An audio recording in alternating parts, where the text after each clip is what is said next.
Bonjour à tous et bienvenue dans une toute nouvelle vidéo. Alors, c'est une vidéo dans laquelle je vais commencer par reviewer le Weekly Impact Wrestling du 1er décembre. Ensuite, je vais vous donner tous mes pronostics pour WWE NXT TakeOver Wargames 4 qui se déroulera dans la nuit de dimanche à lundi. Et enfin, je reviewerai le show Pro Wrestling 01 Ishigeki qui est sorti le 3 décembre sur Nico Pro. Donc, il a été tourné le 23 novembre. C'est un show qui date du 23 novembre, mais on a pu le voir seulement à partir du 3 novembre, donc sur Nico Pro. Je vais donc commencer tout de suite avec Impact Wrestling, l'opener, les Motor City Machine Guns contre la team Triple XL, et c'est une victoire de Motor City Machine Guns avec Larry D qui subit le tombé. Je trouve ça normal que Larry D subisse le tombé, c'est le seul catcheur dont je ne suis pas fan dans le match. J'aime beaucoup Issy Romero, j'aime beaucoup les Motor City Machine Guns, que ce soit d'ailleurs Alex Shelley ou Chris Sabin. Un peu plus de préférence pour Alex Shelley en solo, enfin de ce qui tourne chez BLP, chez Game Changer, tout ça. Enfin en Indie US, assez généralement d'ailleurs.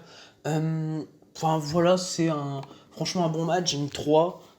Mais c'est un opener assez classique, sans rien d'exceptionnel, c'est solide mais sans plus. Ensuite, du coup, on voit que Sami Callihan et Ken Shamrock veulent arriver dans l'arène, mais Shamrock, il est suspendu.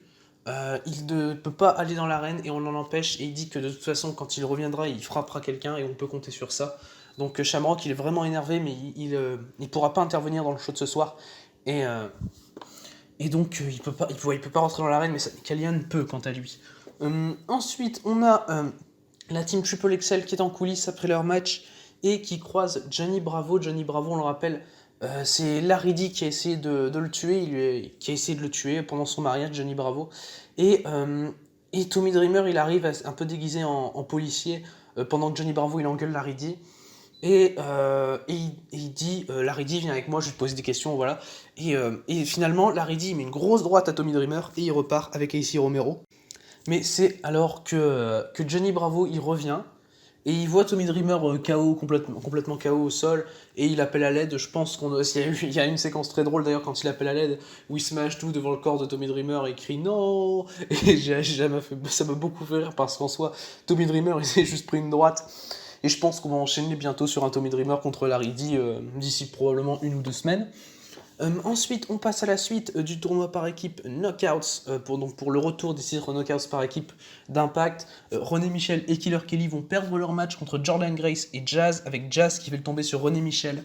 Alors c'est un match que j'ai trouvé très cool, j'ai mis 3,25. Franchement, ça allait, c'était solide.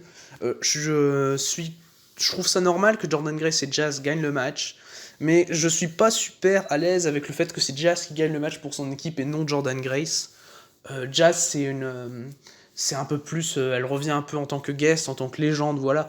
Et je trouve ça plus cool de mettre en avant une Jordan Grace, même si bon, elle a été bien mise en avant cette année, hein, c'est pas ça le problème. Mais je pense que c'est plus idéal de lui donner la victoire que Jazz. Jazz, en soi, on s'en fout de lui donner la victoire ou pas. Voilà. Avec Jordan Grace, on sait qu'elle sera à plein temps dans le roster d'Impact l'année prochaine. Jazz, elle fait juste ça, quoi. Et je pense pas qu'ils gagneront les titres de toute façon, mais j'aurais trouvé ça mieux de donner la victoire à Jordan Grace, voilà.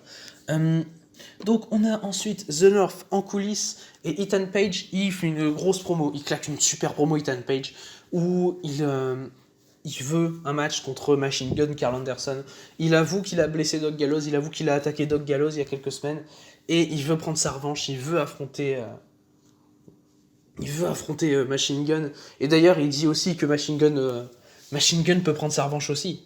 D'ailleurs, puisque Page a attaqué Doc Gallows. Et il dit que si Ethan Page, donc s'il gagne, il et Josh Alexander, donc le North, auront une chance au titre par équipe. Et il veut à tout prix que Machine Gun réponde à son challenge ce soir. Donc voilà, c'est Ethan Page contre Machine Gun, c'est un programme qui me hype. Et surtout, vu la grosse promo que claque Ethan Page, c'était vraiment super. Enfin voilà, j'ai pas de doute que dans un ring, le match sera super cool. Enfin voilà, s'il a lieu, parce qu'on n'a pas encore eu la réponse du challenge de Machine Gun. Enfin voilà quoi. Ensuite, on a une vidéo qui nous annonce que le prochain vraiment gros show Impact sera Final Resolution et aura lieu le 12 décembre. Donc on aura deux petits weekly de construction avant Final Resolution, hors celui-là, voilà. Ensuite, on a Alisha Edwards, Tenille Dashwood et Caleb qui discutent en coulisses. T'as Sami Callihan qui marche, voilà. Et Alisha Edwards, d'un seul coup, elle se retourne, elle court, elle attaque Sami Callihan. Voilà, elle a de la rage parce que Callihan et Shamrock ont attaqué Eddie Edwards. Ils l'ont vraiment passé à tabac la semaine dernière. Et t'as Edwards qui veut frapper Callihan et Callihan il fait rien et de toute façon il sent rien et les deux sont séparés par la sécurité. Mais Edwards, elle veut vraiment buter Sami Callihan et Sami Callihan il est génial. Enfin, franchement, il a un super heel work. Et franchement, Sami Callihan contre Eddie Edwards, c'est une rivalité qui me tarde, vraiment, qui me tarde de voir. Ensuite, troisième match, Johnny Swinger contre Cody Deaner. Victoire de Cody Deaner par DQ avec Eric Young et Joe Doring qui l'attaquent. Donc Joe Doring et Eric Young qui sont une équipe qui marche chez Impact depuis quelques semaines. Et donc le retour de Joe Doring. J'ai mis 0,75 parce que le match dure 1 minute. Et voilà, et je trouve le finish super cool. C'est personnellement ce que j'avais prédit pour le finish. Mais voilà, c'est la meilleure des choses à faire de toute façon, je pense. Et donc après le match, t'as Young et Doring, ils sont super. Et Eric Young, il est incroyable. Eric Young au micro, il est fou. Et t'as Eric Young qui fait un gros pile driver à Cody Deaner. Et il dit que tout ça va continuer. Tout ça va continuer, tout ce qu'ils font, tous les gens qu'ils attaquent. Et il veut la vérité. Et il dit vraiment que le monde d'Impact leur appartient, il t'appartient pas à nous. Il se met au sol. Et il est super. Il est génial, Eric Young. Il se met au sol. Il dit la même chose, toujours la même chose dans l'oreille de Cody Deaner, de Johnny Swinger, que le monde d'Impact leur appartient. Et ça, je trouve ça génial. C'est Eric Young, il est fou. Au micro, Eric Young, il s'éclate. Et en heel, il est juste incroyable. Et pour moi, c'est le meilleur heel que tu as à Impact. Et le meilleur heel que tu as en ce moment aux US. Donc, enfin voilà, ça c'est clair et net.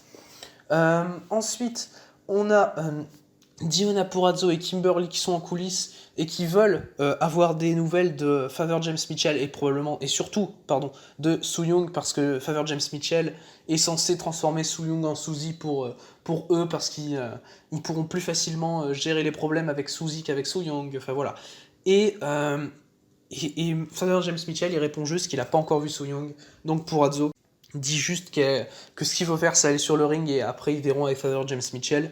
Et on continue donc avec les Diners qui sont en coulisses, ils sont vraiment déçus.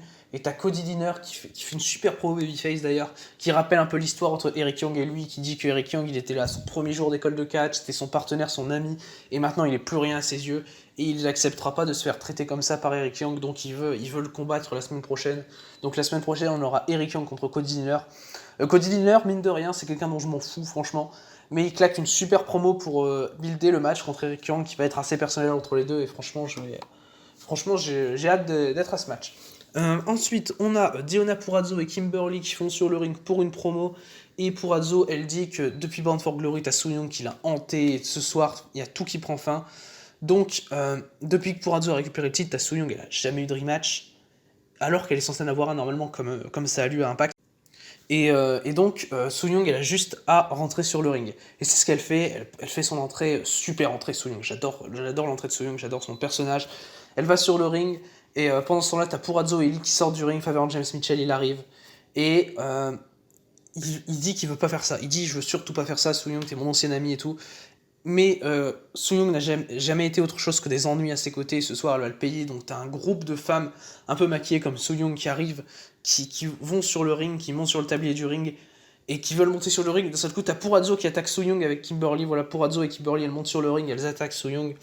Purrazzo, elle fout un gros pile driver sur Su Yung que j'ai trouvé brutal et super.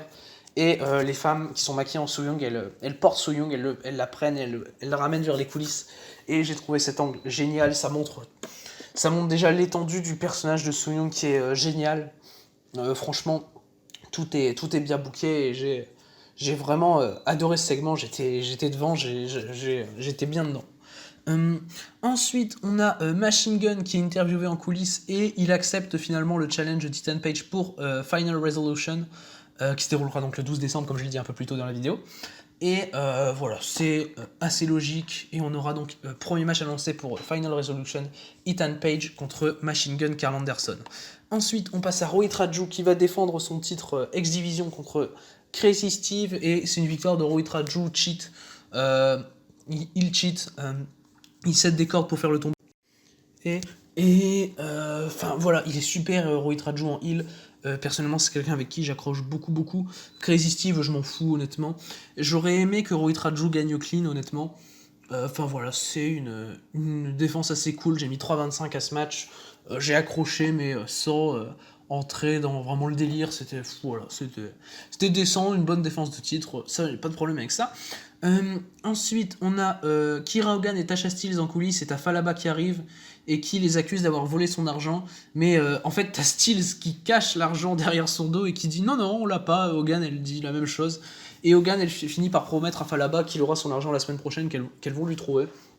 Et enfin voilà, c'est une petite storyline qui vient de pas grand chose et qui avance sans prendre de l'importance. Voilà, faut pas que ça prenne de l'importance et ça Impact, c'est très bien géré ça, l'importance des storylines dans leur weekly. Et l'avancement des storylines, c'est toujours quelque chose que j'adore à mort chez Impact. Et c'est fait très subtilement. Voilà, c'est à un angle de 1 minute 30, 2 minutes qui avance un petit peu, et de toute façon on s'en fout, mais c'est bien fait.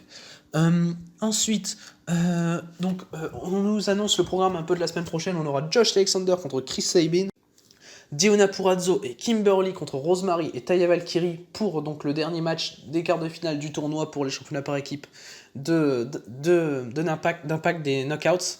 Et Eric Young contre Cody Deaner, donc comme je l'avais annoncé un peu plus tôt. On passe au main event, Chris Bay contre Willie Mack, c'est une victoire finale de Willie Mack. J'ai mis 3,5, je trouvais qu'il y avait beaucoup d'action. Chris Bay, il a énormément de star power, il est super. Willie Mack dans un ring, il est super. C'est deux mecs qui ne pouvaient que marcher ensemble dans un ring. Franchement, je suis assez content de ce match. C'est pas un match qui m'a vraiment... que j'ai vraiment trouvé exceptionnel. Mais franchement, ça tenait vraiment la route pour un main event Impact. Ouais, voilà, c'était bien cool. C'est du 3,5, mais je peux pas aller plus loin, quoi. Mais franchement, le match est bien cool. Ensuite, on a un après-match, et c'est Moose qui attaque Willie Mack pour lui porter un spear, mais finalement, t'as Rich Swann qui arrive, qui fait fuir Moose hors du ring. Rich Swann, donc, qui est champion du monde.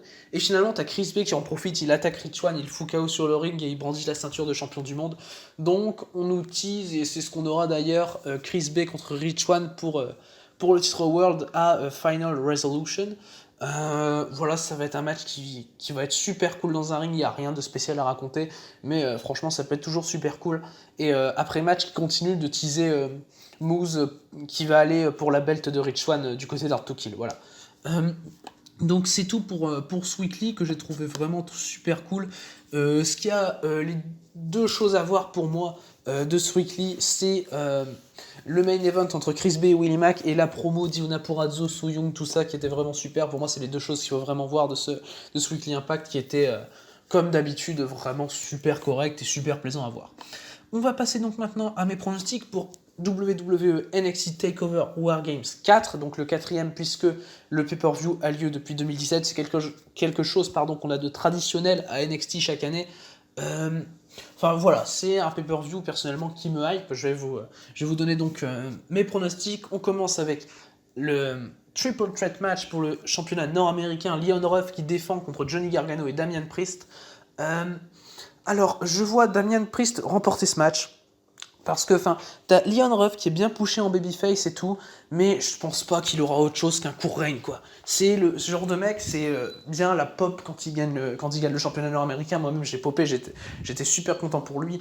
Mais c'est un mec dans son booking, et de par le fait qu'il est vraiment récent dans le gros work à NXT, faut rappeler qu'il y a quelques mois, il était jobber, hein, Leon Ruff. Donc, je ne dois pas avoir autre chose qu'un court règne avant de vraiment être construit comme quelqu'un qui peut avoir un long règne du côté de NXT. Voilà, pour moi, c'est une victoire de Damian Priest parce qu'ils ne doivent pas redonner titre à Johnny Gargano. Damian Priest, on est à un moment où il commence à être vraiment over avec les fans. Moi-même, au début, j'accrochais absolument pas à Damian Priest et je suis en train vraiment d'apprécier tout ce qu'il fait, surtout de par... en fait, c'est un super babyface, Damian Priest. C'est un super babyface, tu t'accroches facilement avec lui, il est drôle, il est cool et il est badass. J'adore Damian Priest, même si dans un ring, c'est pas la chose la plus folle, hein, franchement. Mais en termes de charisme, au micro, il est super bon. Et c'est un excellent babyface qui t'accroche facilement. Donc, pour moi, faut rendre le titre à Damian Priest pour qu'il ait cette fois-ci un plus long règne. Leon Ruff, pour moi, ce n'était qu'un champion de transition pour faire la pop, pour repasser, pour pas faire un nouveau Gargano contre Priest en 1v1. Enfin voilà, c'est pour moi logique de voir Damian Priest qui gagne et qui fait le tomber évidemment sur Johnny Gargano pour vraiment terminer cette feud. Et peut-être que Leon Ruff aura un rematch qu'il perdra, voilà. Mais Damian Priest remporte le match pour moi. Ensuite, le premier des deux Wargames match, l'équipe de Candice LeRae, donc, qui a dans son équipe Dakota Kai, Raquel Gonzalez et Toni Storm, contre l'équipe de Shotzi Blackheart, qui sera donc accompagnée de Yoshirai, Rhea Ripley et Ember Moon. Alors, je vois tout simplement l'équipe de Candice LeRae gagner, tout simplement parce qu'il faut builder une challengeuse au championnat féminin de NXT, qui est détenue par Yoshirai. Et personnellement, je pense que la challengeuse qu'il faut vraiment builder très forte et qui je pense va remporter le championnat féminin de NXT, c'est Toni Storm. Et il se trouve qu'en plus de ça, t'as Toni Storm qui a une histoire assez conséquente avec Rhea Ripley et qui pourrait même faire le tomber sur Rhea Ripley. Et Rhea Ripley part dans le main roster derrière parce que franchement, elle a plus rien à foutre là, Rhea Ripley. Elle a fait le tour, quoi. Elle a fait le tour. Il n'y a rien d'autre à lui faire faire. Enfin voilà, pour moi, Rhea Ripley, il faut qu'elle parte dans le main roster. Et c'est peut-être là sa porte de sortie. Le Wargame, c'est une défaite.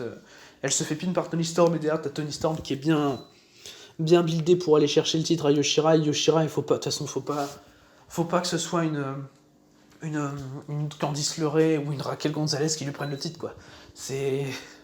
Enfin, moi, j'adorerais que ce soit Toni Storm, soit Dakota Kai.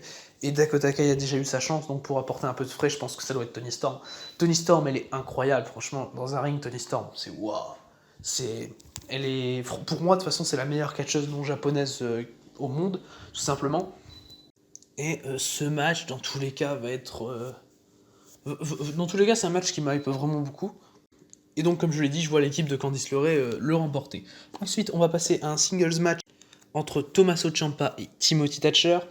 T'as Timothy Thatcher, en fait, qui est booké comme quelqu'un de dangereux, mais qui va pas atteindre le main event, en fait. Et sauf que Ciampa, c'est quelqu'un que NXT veut remettre dans le main event, apparemment. Enfin, c'est un mec qui a été vraiment décrédibilisé à mort après avoir perdu contre Karrion Kross à TakeOver in Your House. Et ça a laissé des grosses séquelles sur son booking. Depuis, il fait rien, Tommaso Ciampa. Il fait vraiment rien. Et une victoire en 1v1 comme ça en takeover, ça le remonterait. Ça le recrédibilise. Voilà. Il va pas perdre. Je pense que Tommaso Ciampa ne doit absolument pas perdre. Même si Timothy Thatcher, c'est un gars que je kiffe. Enfin, Timothy Thatcher, il est génial. Mais Ciampa, t'as possiblement un prochain adversaire de Finn Balor à builder avec lui. Surtout quand, en plus, Finn Balor, il a rien sur la carte, donc il fera peut-être une apparition avec Ciampa. Voilà, on sait jamais. Mais Thatcher aussi, en plus, c'est que t'as rien à builder derrière. Tu le fais battre Ciampa, tu peux pas spécialement affronter Balor parce qu'il a perdu contre Balor un pay-per-view juste avant qu'il prenne le titre NXT. Enfin voilà, non, c'est pour moi, faut builder Ciampa, c'est ce qui va être fait à mon avis. Et tu peux même avoir un peu d'overbooking pour pas trop décrédibiliser Thatcher. Tu fais intervenir des mecs comme August Grey, Kurt Stallion, qui sont des anciens élèves de Timothy Thatcher dans la storyline. Voilà, Timothy Thatcher qui arrive, qui fait des leçons de soumission, tout ça. Ça, j'adore. Franchement, j'adore ces segments. Et t'en as un dans le NXT de cette semaine, donc j'en parlerai dans ma grosse review de la semaine WWE, où t'as Ciampa qui intervient et t'as Thatcher qui finit par l'endormir, le mettre complètement KO avec une soumission. Et j'ai adoré ça. Ça, j'en parlerai plus en détail du coup dans mon résumé de la semaine de WWE qui sortira donc lundi, je pense. Lundi, après TakeOver Wargames, si je fais la vidéo, voilà, lundi. Ensuite, donc victoire de Tommaso Ciampa. Et ensuite, Dexter Lumis contre Cameron Grimes dans un strap match. Bizarrement, donc tout va vers Dexter Lumis. Mais alors, moi, je pense que Cameron Grimes, si tu veux vraiment le pusher, je pense que c'est possiblement un projet de Triple H, Cameron Grimes. Si tu veux vraiment bien le booker, tu peux le faire passer de quelqu'un comme il est, assez vraiment peureux, il qui se fait humilier par Dexter Lumis. Tu peux le faire passer de ça à Face, franchement, un face turn pour Cameron Grimes, ce serait super. Et c'est le mec qui surmonte un peu ses peurs, mais t'es derrière lui, quoi. Mais tandis que là, Cameron Grimes, il est génial. Mais je veux dire, t'es pas derrière lui parce que c'est le heel dans l'histoire. Enfin, c'est bizarre de dire ça, que Dexter Lumis, c'est face, quoi, dans l'histoire. Pourtant, j'aime vraiment pas du tout Dexter Lumis. Hein. Et je suis un gros marque de Cameron Grimes. Mais je pense que voilà, si c'est vraiment un projet de Triple H, ce serait plus intelligent de faire ça.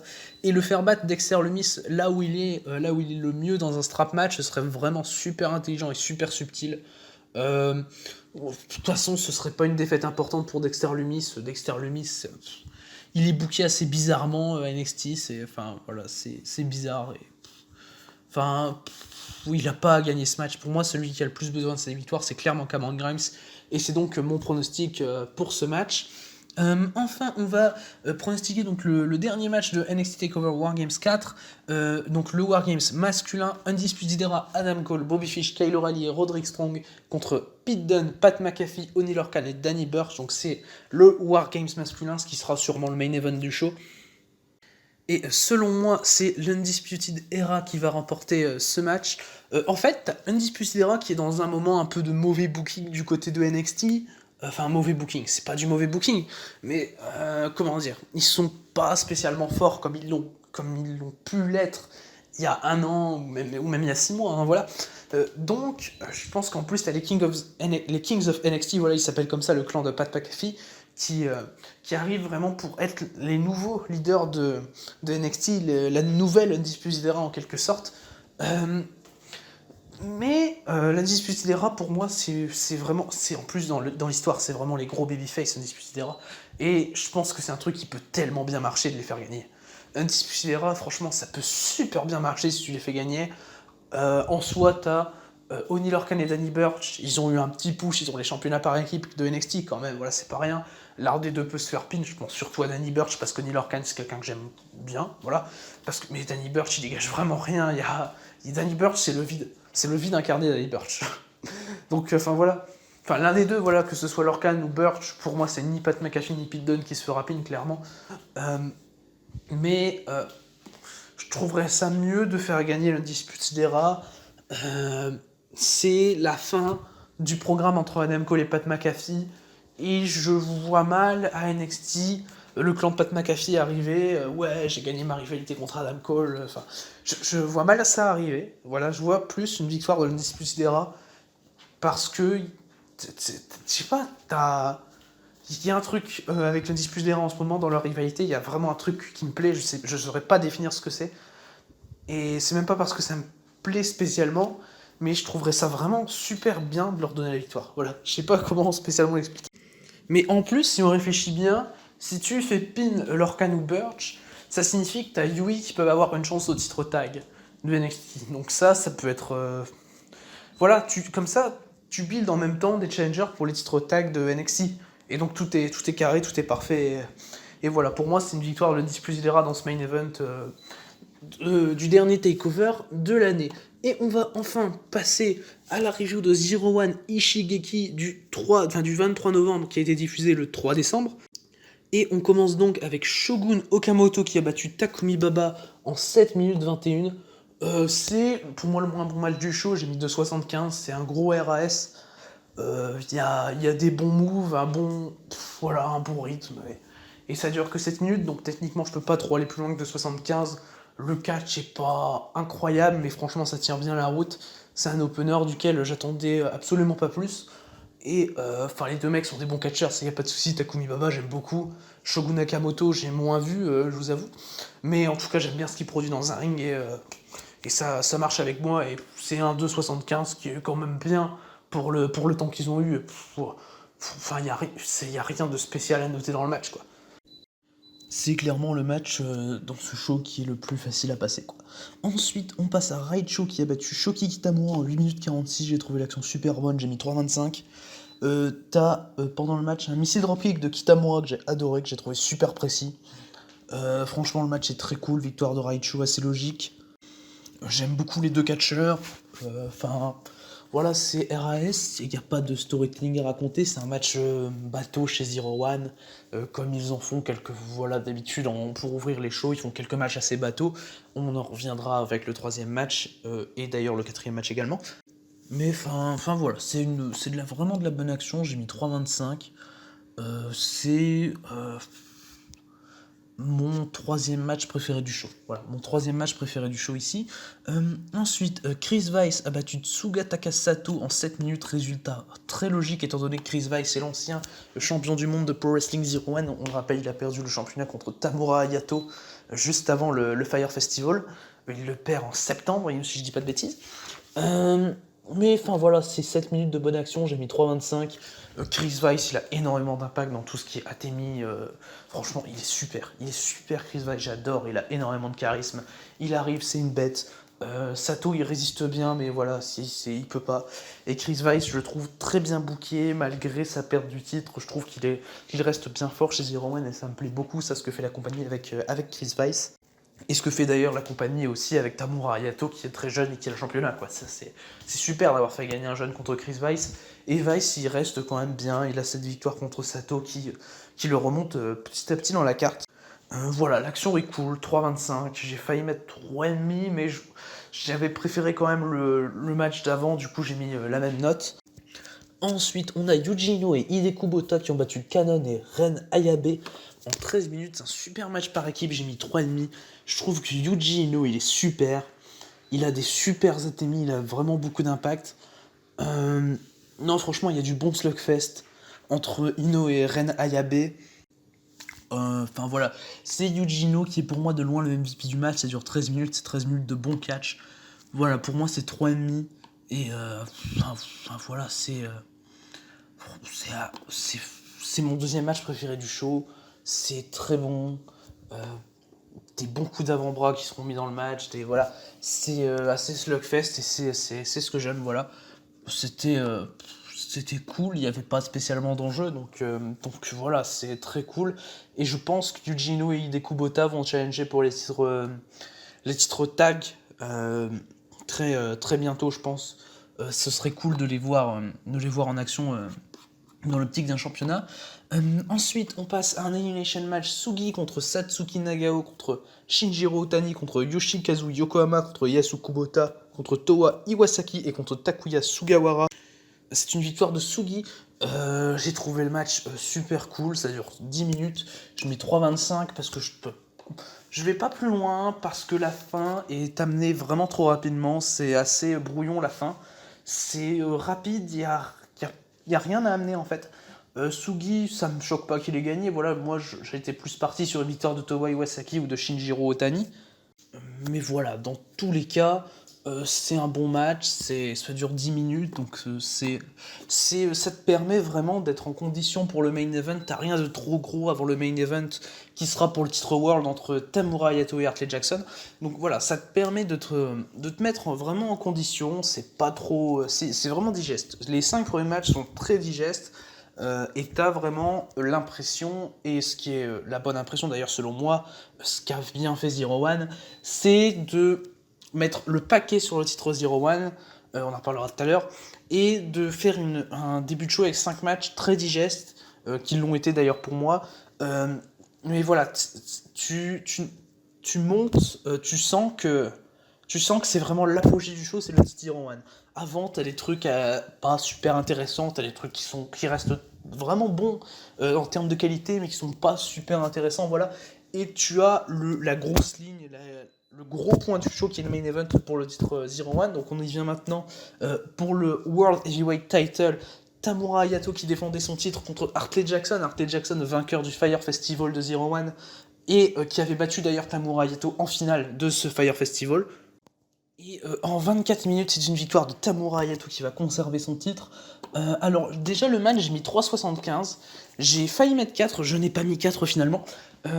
En fait, le gros problème de ce match, c'est Hartley Jackson. Franchement, c'est pas méchant, c'est pas contre Hartley Jackson, c'est un catcheur que j'aime bien. Mais dans ce match, j'ai trouvé qu'il n'avait rien à faire. Enfin, je sais pas, j'avais même pas l'impression qu'il catchait pour le titre Zero One. En fait, j'ai pas l'habitude de ça, pourtant c'est quelqu'un que j'aime beaucoup, Hartley Jackson. Je trouvais même plus son charisme à Hartley Jackson, qui est quelqu'un que j'aime beaucoup. J'ai pas spécialement compris le but de ce match. Voilà, c'était très brouillon.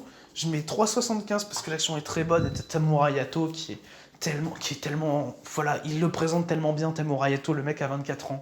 C'est le futur de Pro Wrestling Zero One. D'ailleurs, s'il arrive, sa tenue, sa coupe, c'est super. J'adore Tamura Yato. Il a tellement de charisme, Tamura Yato. Et le finish, pareil, le finish me dérange énormément. La fin du match me dérange énormément. C'est tellement mal amené. C'est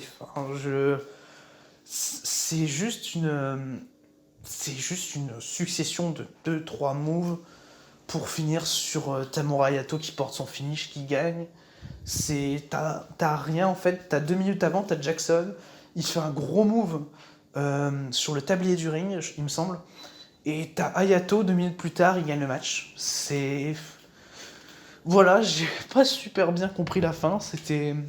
Enfin, après, moi, je suis assez difficile sur ça.